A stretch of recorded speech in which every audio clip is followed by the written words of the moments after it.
until the next and final Republican primary debate of 2015. And new polls show that Senator Ted Cruz is surging in Iowa. The Fox News poll, where Cruz now has the lead, shows him outpacing Trump by 2 points. The Des Moines Register has Cruz up over Trump by 10 points. Trump getting good news in the latest national poll, however. In this one from Monmouth, he's ahead of the pack by 15 points. The latest results set the stage for a make-it-or-break-it night tomorrow night in Vegas. Chris Steyerwalt is our Fox News digital politics editor, and Howie Kurtz is the host of Media Buzz right here on Fox. So, Chris, put those in perspective for us. It's ahead of Trump by 10 points in Iowa, but wow, what a poll for Donald Trump by Monmouth. Well, look, you can preach it round or you can preach it flat, depending on which candidate you're boosting for. But here's the thing that all the polls agree on. Ted Cruz is doing that thing. And that's the thing that we have watched for a long time and predicted for a long time would come for him, which is a time when doctrinal conservatives, people who are into conservative ideology more than they are candidate personality, are going to gravitate to Ted Cruz. He is built for this space, and as you heard from Rush Limbaugh, as you heard from others, they want Ted Cruz protected, because if Donald Trump is not going to be able to go the distance, if he blows up Ted Cruz tomorrow night, if he comes out with hatchets swinging at Ted Cruz and bad things happen to the arguably most conservative, viable contender in this race, conservatives will be out of luck. The thing is, Howie, it raises the stakes in a way we haven't seen before for Trump, he always goes after people who are threatening him, and he doesn't back down. And yet, when you got Limbaugh and Levin saying, don't do this, what does Trump do? Well, a lot of conservative pundits don't like Donald Trump, and he has managed to survive that. But look, it would be a real dilemma. Those guys have been defending him. No, those guys have been defending him on talk radio. If Ted Cruz finds himself under attack by Donald Trump, it will be a real dilemma for him, because he has been very disciplined in hugging this strategy of not wanting to alienate Trump's supporters. No, it won't. I don't think you're right about that. Ted Cruz is going to do what he's been doing. Bear hug, laugh. The question is, what does Trump do? What does Trump do with these clear lines in the sand being drawn by Limbaugh and Levin? I would put my chips in the Vegas casino on Donald Trump not calling Ted Cruz a bit of a maniac. He tends to be on better behavior at these big televised debates. He tends not to bonk the other candidates on the head when he's on a stage with 8 or 9 people. Now, I know Marco Rubio will go after Ted Cruz. We've seen this before. The 2 Cuban-American senators, both very good debaters, and Ted Cruz will go after Marco Rubio. But I think Trump may not deliver attempt to deliver the knockout blow that is true. The comments may suggest. More in the debates, and then he gets on Twitter and something else happens. Chris, let's talk about, there are many other candidates in this race. What are the stakes for them? Oh, I thought there was only one. Does anybody rise above him? Is it all the Cruz-Trump show tomorrow night? Well, the closer you get to the end for some of these fellas, the sadder and potentially more desperate it becomes for them. CNN broke their own rules to add another podium so that Rand Paul would be on the stage. And so will the people who are teetering near oblivion, will they act out in an effort to get attention? That's what happens in the past. But as Jeb Bush learned when he tried to take out Marco Rubio and took out his own self, swinging too hard and trying with these stilted takedown lines can sometimes lead you right to the candidate emergency room. So if you're a candidate who's thinking that you're going to have a, quote, breakout night, we're going to break out and it's going to be fantastic, it's probably not a good time for you. How about Ben Carson, Howie? Well, Ben Carson is in danger of slipping into the second tier, and given his soft-spoken demeanor in these debates and the questions about his depth of knowledge on foreign policy, I don't see him doing anything dramatic to turn around at least that perception. Now, Chris Christie back on the main stage in Vegas, and we've seen what he can do in a debate. Of course, he's way down in the national polls, getting a little traction in New Hampshire. To me, the canary in the coal mine is... number 2 in New Hampshire now and has a key endorsement there, too. Yeah. And a good performance there will certainly not hurt the New Jersey governor in New Hampshire. That's a state that's kind of built for him. But nobody's talking about Jeb. It's remarkable how far we've come in these past 4 debates, how far Jeb has fallen, and there's not even any great expectation game going on. I think he has a hard time, as we have seen painfully, making his presence forcefully known in these debates. Well, listen, we will be here with these guys for you tomorrow night with special programming after the debate, so you can get your, nice. Way to get into the spirit, Steyerwalt. You will get your only fair and balanced coverage right here over on FNC, so we urge you to turn it back over and check us out. Thanks, guys. The biggest Muslim civil rights organization here in America is CARE, the Council for American Islamic Relations. And they are in the news right now. Normally, what they do is press authorities what they're doing in this particular case is they're pressing for custody of that woman, that female terrorist's 6-month-old baby. So why is CARE so interested in where the female terrorist's 6-month-old baby is going? Andy McCarthy knows. He's a former federal prosecutor and National Review contributing editor. Andy, good to see you. So CARE was very quick to come to the microphones and very quick to make a legal stink about who's going to get the custody of that terrorist couple's 6-month-old. Why? Because CARE is a Sharia promotion organization masquerading as a civil rights organization, and it's black-letter Sharia law that Muslim children can only be placed in the custody of Muslim parents. And that's what they're pushing for on the record. Yes, and it's... they're saying this baby needs to go to Muslim parents. Right. Now, I brought along my handy-dandy Reliance of the Traveler, which is a classic manual of Sharia law that's actually been endorsed by very respected worldwide Muslim scholars, and it says very clearly that if a child is a Muslim, it is a necessary condition that the person with custody be a Muslim. And it goes on to explain that the reason for that is being a parent is a position of authority. And under Sharia law, a Muslim cannot be placed in the authority of somebody who is a non-Muslim. It's actually a theme that runs through all of Sharia law. And so what does this tell us about CARE, which was an unindicted co-conspirator in a terror trial, which has been labeled a terrorist group by the UAE? Right. Well, CARE sprung from the Muslim Brotherhood and the Brotherhood's Palestinian organization, Hamas, in the mid-1990s, around 1993. And its purpose is to be an apologist for Islamic supremacism. So it's not a civil rights organization? Well, it styles itself as one because that's very appealing in the West. Because they're smart. And it's worked. So the media refers to them as a civil rights organization. They almost never talk about their checkered history. But what they're about... And they do put pressure. They put pressure on the administration. Right. They put pressure, they try, on the media. And we're hearing, I mean, the two stories may not be unconnected because the administration is lamenting about the pressure they're going to get from civil rights organizations if they start checking the social media of would-be immigrants. Yeah, can you imagine that now? The Department of Homeland Security, which was set up to enhance Homeland Security after 9/11, right?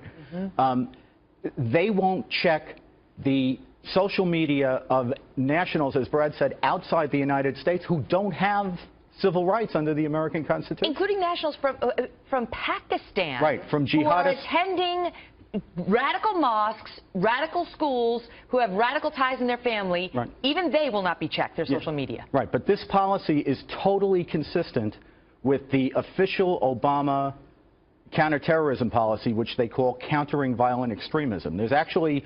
Online, there are instructions to people who apply this, government officials who apply this strategy, and what they're told is not to associate conduct with either ideology or words, that we should focus solely on... Online threats by somebody who is a known Muslim with extremist views, that you don't look at that. You got to look at conduct. Did they bomb anything? Have they attempted anything? Right, and this is why, Megyn, that they purged the Islamic experts from, law enforcement, from the military, from the intelligence we had the guy community. on our show last week who got kicked out, and he started getting investigated after he started to circle in on certain groups. Andy, good to see you. Good.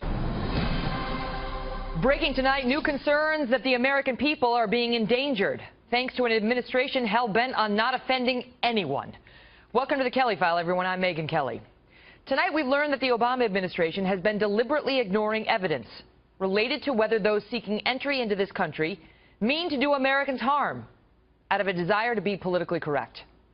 As a result, immigrants like the female terrorist in San Bernardino, whose online postings made very clear she was an Islamic extremist, have been getting a free pass into the U.S., despite social media postings that make very clear they are potential killers. Today, President Obama went to the Pentagon to discuss efforts to defeat ISIS. Afterwards, he spoke but offered few, if any, new details. One thing he notably did not discuss was the news reports that his administration has been deliberately ignoring the social media accounts of foreigners who apply for an entry visa into the United States. Deliberately, I say. something American employers do with job applicants on a regular basis. But those charged with protecting us apparently decided this is not a good idea. The Homeland Security Department was reportedly worried about the optics of doing so, fearing it might look bad to check up on a foreigner's public profile, that it might anger some civil rights groups and create bad PR. This raises serious questions, considering that the female terrorist who murdered 14 Americans this month made her own radical views very clear online. In fairness to the administration, we have learned that she posted those under a pseudonym, and she kept her pages private. They were not available for public consumption. But how many others have slipped through the cracks, whose online behavior might have kept them out of this country if only we had bothered to look? Chief Intelligence Correspondent Catherine Herridge reports tonight from Washington. Catherine? Megyn, tonight a Homeland Security official telling Fox News that Tashfeen Malik also used privacy settings to block content. And the official claimed there was no written policy against social media screening on visa applications, but it was only used when negative information came up. It is routine for our consular officers to be able to examine social media presence when they feel it can round out and put a little bit more flesh on the bone of the information. I think that the Department of Homeland Security has pushed back against those. Malik exchanged messages about martyrdom and jihad with her future American husband and conspirator Saeed Farook even before entering the United States last year, as an internal debate raged within the Homeland Security Department. With ABC News first to report, it came to a head in the spring of 2014 when Immigration and Customs officials pressed Secretary Johnson's deputies to allow social media screening on a regular basis. Contacted by Fox News, Johnson's spokesperson said the screening strategy has since expanded, quote, over the last year, the department initiated 3 pilot programs to specifically incorporate appropriate social media review into its vetting of applicants. As a former member of the Homeland Security Advisory Council said, it only makes sense to use it, and government officials should stop throwing up investigative blocks. We have the ability and capability to monitor social media to one extent or another. I mean, at the end of the day, it's sort of like in the 80s, it would be saying basically the government can't watch TV, because that's the equivalent of social media for ISIS and how it spreads its narrative and spreads its message. Separately, later this week, Secretary Johnson is expected to roll out an updated advisory system that reflects the high-risk environment where the threats are not specific, like we saw in California and Paris. Megyn. Catherine, thank you. Joining me now with more, Brad Thor, a former member of the Homeland Security Department's Analytic Red Cell Unit and also best-selling author of the book Code of Conduct. Brad, thank you for being here. So they have the ability to do it. They choose not to because they don't want to offend anybody. You know, there's no constitutional right to a visa, and there are no civil liberties issues with this. When you post on social media, it's public, even if you do throw up these privacy walls like this person was doing. I mean, Megyn, it is easier for a terrorist to get a visa than for a group with Tea Party or Patriot in their name to get a 501c3 classification from the IRS. This is ridiculous. They're worried, they say, about 3 things. Bad PR, civil rights organizations, and civil liberties organizations giving them pushback. The question is, are they worried about Americans who are going to get killed by radical extremists who want to murder us?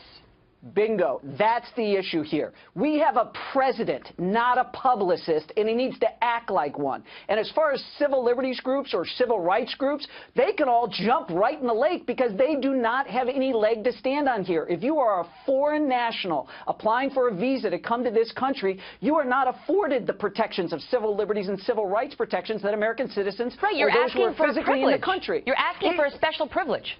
You don't get it. And by the way, this is a great tool. And I understand that Catherine is kind of moving the story forward with this issue about, well, it wasn't a written policy. Yet they were fighting about it internally at the Department of Homeland Security. This is shocking. It is shocking that you would not go to social media, particularly when DHS has been rabid since 2011 about looking for any anti-government talk on social media by Americans. This is a big issue. 2000 2009, even when Janet Napolitano headed the DHS, she put out a white paper saying that we had to watch out for veterans, people with Gadsden flags in the back of their trucks, pro-lifers, pro-gun people, as being potential right-wing extremists and terrorists.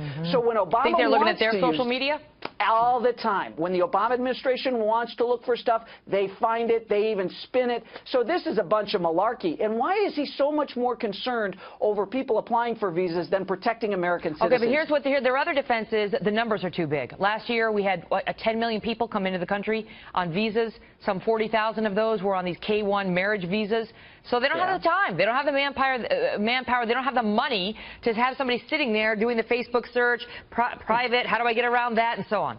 You got two choices. Number one, if you're dealing with people in a specific age group, let's say 18 to 34, they've all got social media accounts. Part of getting your visa should be opening up those accounts, turning over your passwords. Employers ask people for this a lot, and we've got over a third of the employers in this country that look at social media. And the other thing is if we've got that many people applying for visas that we can't check them, woo, let's dial it down and let's not process so many darn visas. This is what Trump was talking about. Let's put a pause until we can work out these problems, because protecting Americans is more important than giving visas to foreign nationals. You know what else you could do? You could strike a deal. You could get Facebook to change its policies such that when you sign up for a Facebook account, you check a box saying, if I decide to immigrate into the United States, I agree to make all of my private profiles public and subject to review. And then the government doesn't have to do anything. You apply, you've already agreed to make it public, they can take a look at it, it's done. It's easy. And if you don't check the box, you got a problem. There's just one problem with that idea, Megyn. It makes too much sense. You'll never get it past this administration. Brad, thank you.